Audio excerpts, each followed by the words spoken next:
মৰমৰ ছাত্ৰ ছাত্ৰীসকল সকলোকে মই মোৰ ইউটিউব চেনেললৈ স্বাগতম জনাইছোঁ।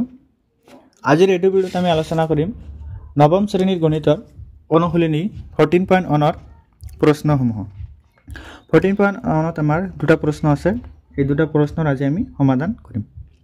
ঠিক আছে, প্ৰথমটো প্ৰশ্ন আমাক হৈছে তোমাৰ দৈনন্দিন জীৱনৰ পৰা পাব পৰা তথ্যৰ 5টা উদাহৰণ আগবঢ়োৱা। ঠিক আছে, মানে আমি ডেইলি জীৱনত কিছুমান পাব পৰা 5টা তথ্যৰ উদাহৰণ আমাক দিব লাগিব। প্ৰশ্নটো আমি লিখি দিছোঁ কপিত, তোমাৰ দৈনন্দিন জীৱনৰ পৰা পাব পৰা তথ্যৰ 5টা উদাহৰণ আগবঢ়োৱা। ঠিক আছে, একচুৱেলি তথ্যটো কি হয়, তথ্য যিকোনো হ'ব পাৰে, যেনেকুৱা ধৰা আমি 10জন মানুহৰ নাম লিখিলোঁ, এইটো আমাৰ এটা তথ্য হ'ব। আকৌ 10জন মানুহৰ যদি আমি উচ্চতা মাপোঁ, সেইটো কি আমাৰ তথ্য হ'ব। ঠিক আছে, তথ্য কি যিকোনো বস্তু হ'ব পাৰে। আমি ইয়াতে উদাহৰণবিলাক লিখিছোঁ। দৈনন্দিন জীৱনৰ পৰা পাব পৰা তথ্যৰ 5টা উদাহৰণ হৈছে, 1 নম্বৰ 15জন প্ৰতিবেশীৰ উচ্চতা। 15জন প্ৰতিবেশী মানুহৰ উচ্চতা যদি আমি কি নোট কৰোঁ, এইটো আমাৰ কি হ'ব, এটা তথ্য উদাহৰণ। তাৰপিছত 15টা প্ৰতিবেশী পৰিয়ালৰ সদস্যৰ সংখ্যা আৰু 15টা ওচৰ চুবুৰীয়াৰ পৰিয়ালত থকা সদস্যৰ সংখ্যা, মানে এটা পৰিয়ালত কিমানজনকৈ সদস্য আছে সেইবিলাক যদি আমি কি কৰোঁ, নোট কৰোঁ, সেইটো আমাৰ কি হ'ব, এটা তথ্যৰ উদাহৰণ। তাৰপিছত 3 নম্বৰটো হৈছে ঘৰৰ ওচৰে পাজৰে থকা 15 জোপা গছৰ উচ্চতা। এতিয়া চোৱা, ঘৰৰ ওচৰে পাজৰে থকা 15 জোপা গছৰ যদি আমি উচ্চতা জোখোঁ, সেইটো কি হ'ব, আমাৰ এটা তথ্যৰ উদাহৰণ। তাৰপিছত 15টা প্ৰতিবেশী পৰিয়ালৰ পুৰুষ আৰু মহিলা সদস্যৰ সংখ্যা। 15টা প্ৰতিবেশী পৰিয়ালত থকা কিমানজন পুৰুষ আৰু কিমানজন মহিলা আছে, সেইটো যে আমি সংস্থাপন কৰোঁ, এইটো আমাৰ কি হ'ব, এটা তথ্যৰ উদাহৰণ।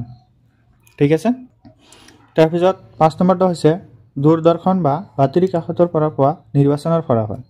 তেতিয়া নিউজ পেপাৰ বা টিভিত পোৱা নিৰ্বাচনৰ ফলাফল বিলাক আমাৰ কি হ'ব, এটা তথ্যৰ উদাহৰণ। ঠিক আছে, এতিয়া আমি 2 নম্বৰ প্ৰশ্নটালৈ আগবাঢ়িছোঁ।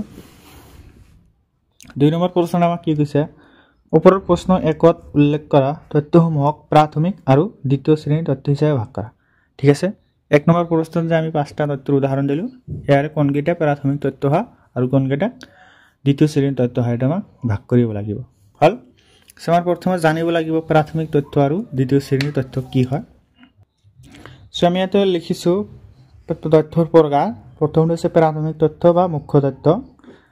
সেইটো কি হয়, যেতিয়া অনুসন্ধানকাৰীগৰাকীয়ে মনত এটা নিৰ্দিষ্ট লক্ষ্য লৈ নিজে তথ্যবোৰ আহৰণ কৰে, তেনেবোৰ তথ্যক কোৱা হয় প্ৰাথমিক বা মুখ্য তথ্য।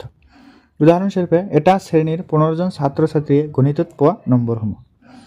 ঠিক আছে, ধৰা এটা ক্লাছত 15জন ছাত্ৰ ছাত্ৰী আছে, এই 15জন ছাত্ৰ ছাত্ৰীয়ে গণিতত মেথছত কিমান নম্বৰ পাইছে, যদি সেইবিলাক আমি এটা কি নোট কৰোঁ বা উপস্থাপন কৰোঁ, তেনেহ'লে এইটো আমাৰ হ'ব কি প্ৰাথমিক তথ্য। মানে কি আমি ডাইৰেক্টলি ষ্টুডেণ্টৰ পৰা নাম্বাৰখিনি লৈ কি কৰিছোঁ, উপস্থাপন কৰিছোঁ। এইটো আমাৰ হ'ব কি প্ৰাথমিক তথ্য। আৰু এটা হৈছে আমাৰ দ্বিতীয় শ্ৰেণীৰ বা ঘন তথ্য। এইটো কি হয় চোৱা, যেতিয়া তথ্যবোৰ ইতিমধ্যে সংৰক্ষিত কৰি থোৱা কোনো উৎসৰ পৰা সংগ্ৰহ কৰা হয়, তেনেহ'লে তথ্যক কোৱা দ্বিতীয় শ্ৰেণীৰ বা ঘন তথ্য।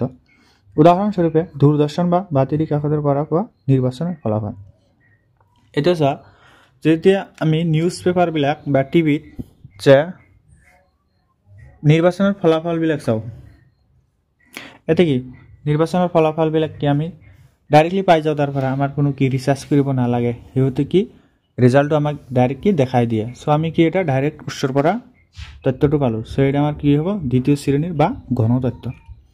এইখিনি বুজি পাইছে? এতিয়া আমি প্ৰশ্ন 2লৈ যাম। প্ৰশ্ন 2ৰ প্ৰাথমিক তথ্য আমাৰ কি কি হ'ব, 1 নম্বৰ 2, 3, 4 আৰু 4 নম্বৰটো হ'ব কি প্ৰাথমিক তথ্য। চোৱা 1, 2, 3 আৰু 4 এই 4টা হ'ব কি প্ৰাথমিক তথ্য। আৰু 5 নম্বৰটো হ'ব কি আমাৰ যিহেতু বাতৰি কাকত বা নিউজ কাকতৰ পৰা পোৱা গৈছে, এইটো আমি ডাইৰেক্টলি কি ৰিচাৰ্জ কৰা নাই সো এটা আমাৰ কি হ'ব দ্বিতীয় শ্ৰেণীৰ তথ্য সো অকল দ্বিতীয় শ্ৰেণীৰ তথ্য কি হ'ব আমাৰ 5 নম্বৰটো ঠিক আছে